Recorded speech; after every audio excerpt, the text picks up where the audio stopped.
আসসালামু আলাইকুম ভিউয়ার্স, আজকে দুটো রেসিপি নিয়ে হাজির হলাম। শুরুতেই আমি এখানে পাবদা মাছ ভেজে নিয়েছি নুন হলুদ দিয়ে, আর এখানে পেঁয়াজটাকে চপারে দিয়ে চপ করে নিয়েছি। এখানে শাক রান্না করব, তো তার জন্য রসুন এবং পেঁয়াজ একসাথে চপার করে নিয়েছি, আর শুকনো মরিচ, কাঁচামরিচ, লেবু পাতা। যেহেতু আজকে আমি পাবদা মাছটা লেবু পাতা দিয়ে রান্না করব এবং শাকেও আমি কিছুটা লেবু পাতা দেবো। তো এখানে বেগুনটাকে নুন হলুদ দিয়ে একটু ভেজে নিয়েছি, আলুটাকে কিউব করে কেটে ভেজে নিয়েছি, আর এখানে ডাঁটা শাক আমি একটু সিদ্ধ করে নিয়েছি ভাপ দিয়ে, আর সাথে চপারে আমি টমেটোটাও চপ করে নিয়েছি। টমেটো, পেঁয়াজ, লেবু পাতা দিয়ে আমি এই পাবদা মাছটা রান্না করব, আর এই ডাঁটা শাকটা আমি এই বেগুন এবং আলু দিয়ে একসাথে ভাজি করব। যেহেতু একঘেয়েমি শাক, শুধু শুধু শাক খেতে একটু খারাপ লাগে, তার সাথে কিছুটা সবজি মিশিয়ে খেয়ে দেখবেন, খুবই ভালো লাগবে। তো প্রথমে আমি এই শাকটা রান্না করার জন্য কড়াইতে তেল দিয়ে দিয়েছি। চলুন এখন আমি চুলাতে চলে যাচ্ছি। আমি শুকনো মরিচ দিয়ে দিলাম, আর আমি যে চপ করে রসুন এবং পেঁয়াজ রেখেছিলাম সেটাও দিয়ে দিলাম। এখন এটাকে একটু ভালো করে ভেজে নেব। এর সাথে আমি কাঁচামরিচও দিয়ে দিলাম একটু ভাজা হওয়ার জন্য।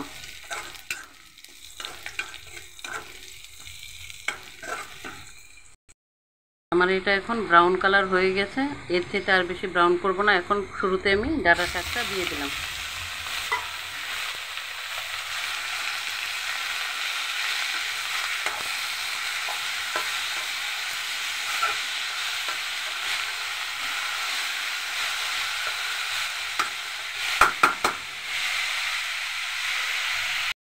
সাথে আমি অল্প পরিমাণে নুন দিয়ে দিলাম, যেহেতু আমি সেদ্ধ করার সময় একটু লবণ দিয়েছি এবং আলু বেগুনটা ভাজার সময় আমি লবণ দিয়েছি, তাই লবণটা আপনারা পরিমাণ মতো দেখে নেবেন। একটু ঢেকে দিচ্ছি।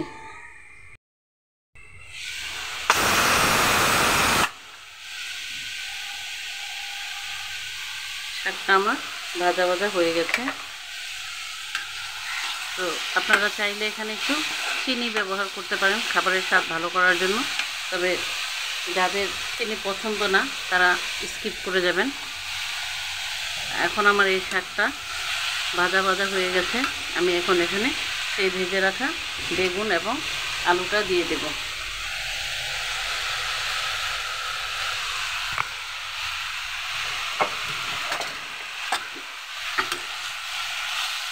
এখন এটাকেও খুব ভালোভাবে ভেজে নেবেন। সেই ফাঁকে আপনাদের একটা টিপস বলে দিলাম, যেটা হচ্ছে অনেক সময় ডাঁটা শাক একটু শক্ত থাকে বা সিদ্ধ হতে সময় নেয়। তো আপনারা যখন এটাকে ভাপ দেবেন একটু খাবার সোডা দিয়ে দিবেন, বেকিং সোডা বা খাবার সোডা একটু দিয়ে তারপর ভাপ দেবেন, দেখবেন শাক একেবারে নুয়ে পড়েছে। তা এখন এটাকে আমি আবার কিছুক্ষণের জন্য ঢেকে দেব। ঠিক ঢেকে দেওয়ার আগে আমি এখানে একটু লেবু পাতা দিয়ে দিলাম। আপনারা এভাবে শাক রান্না করে খেয়ে তারপর কমেন্টে জানাবেন, খুব ভালো লাগে। একঘেয়েমি শুধু শুধু শাকের চাইতে একটু সবজি দিয়ে আপনারা শাক রান্না করবেন, এইভাবে খুব ভালো লাগবে। সাথে লেবু হলে তো আরও ভালো হয়। আমি কিছুক্ষণের জন্য একটু ঢেকে দিলাম। ভিউয়ার্স, আমার শাকটা এখন ভাজা ভাজা হয়ে গেছে, আমি লবণটা অফলাইনে দেখে নিয়েছি। এখন আমি নামিয়ে আপনাদের দেখাচ্ছি। ভিউয়ার্স, এ হচ্ছে আমার শাক রান্না। তো আমার শাক রান্না কমপ্লিট। এখন আমি পাবদা মাছটা রান্না করব, আপনারা দেখতে থাকুন। কড়াইতে আমি পরিমাণ মতো তেল দিয়ে দিয়েছি। এখন সেই চপ করা পেঁয়াজগুলো আমি তেলেতে ছেড়ে নেব। আপনারা চপ চাইলে করতেও পারেন, অথবা অমনি চিকন করে কেটেও নিতে পারেন। পেঁয়াজটাকে আমি এখন খুব ভালো করে ভেজে নেব একটু, আর পেঁয়াজটা নরম হওয়ার জন্য আমি পরিমাণ মতো লবণ দিয়ে দিলাম। এখন এটাকে খুব ভালো করে একটু ভেজে নেব। পেঁয়াজটা একটু হালকা ব্রাউন কালার হয়েছে, এর চেয়ে আর করবো না। এখন আমি 1 চামচ পরিমাণ আদা রসুন দিয়ে দিলাম। পরিমাণ মতো এখন সব মশলা আমি দিয়ে দিচ্ছি। হলুদ গুঁড়ো, যে যেমন ঝাল খাবেন সে পরিমাণে মরিচ দিবেন, আর একটু মরিচ গুঁড়ো দিয়ে দিলাম। এখন এখানে আমি একটু ধনে গুঁড়ো দিলাম। মশলাটাকে একটু ভেজে নিই।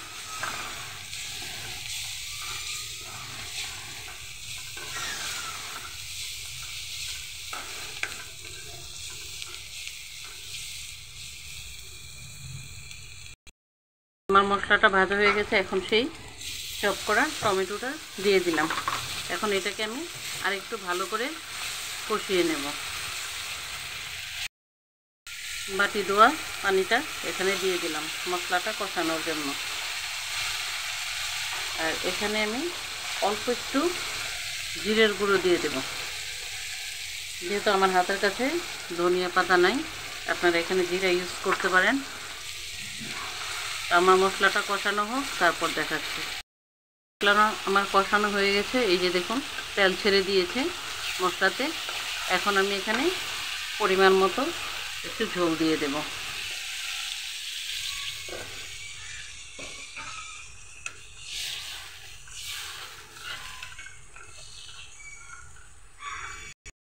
ঢেকে দিচ্ছি, ফুটে উঠলে আবার আসছি।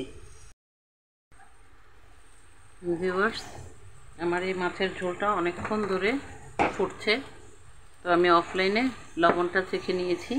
এখন আমি এখানে সেই পাবদা মাছগুলো দিয়ে দিচ্ছি।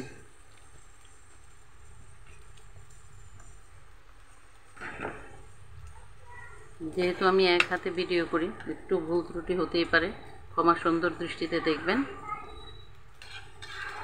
এখন আর মাছটাকে ঢাকবো না, এমনিই ফুটিয়ে নেব। তাতে এখন আমি লেবু পাতা দিয়ে দিলাম। এটা দিয়ে আপনারা একবার খেয়ে দেখবেন। ধনেপাতা দিয়ে এক স্বাদ, আর এই লেবু পাতাটা দিয়ে খেলে আপনারা অন্য একটা ফ্লেভার পাবেন, খুব ভালো লাগবে। একই রকম খাবার হয়তো অনেক সময় ভালো লাগে না, একটু ঘুরিয়ে ফিরিয়ে রান্না করলে রান্নার স্বাদটা পরিবর্তন হয়, খেতেও ভালো লাগবে। আমি এটাকে ভালো করে ফুটিয়ে আপনাদের নামিয়ে দেখাচ্ছি। তো ভিউয়ার্স, এই হচ্ছে আমার লেবু পাতা দিয়ে পাবদা মাছের ঝাল। যদি আপনাদের কাছে ভালো লেগে থাকে, একবার ট্রাই করে দেখবেন। চাইলে আপনারা এই রান্নাটা সরষে বাটা পোস্ত দিয়েও করতে পারেন, আর যাদের বাসায় আম কাসুন্দি তৈরি হয়েছে তারা সেটা দিয়েও রান্না করতে পারেন। অসম্ভব সুন্দর রান্না এবং অসম্ভব মজাদার একটা খাবার।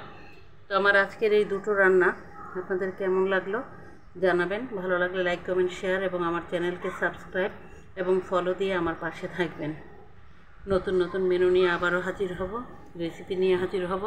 আপনারা সবাই ভালো থাকুন, সুস্থ থাকুন, নিরাপদে থাকুন। আসসালামু আলাইকুম।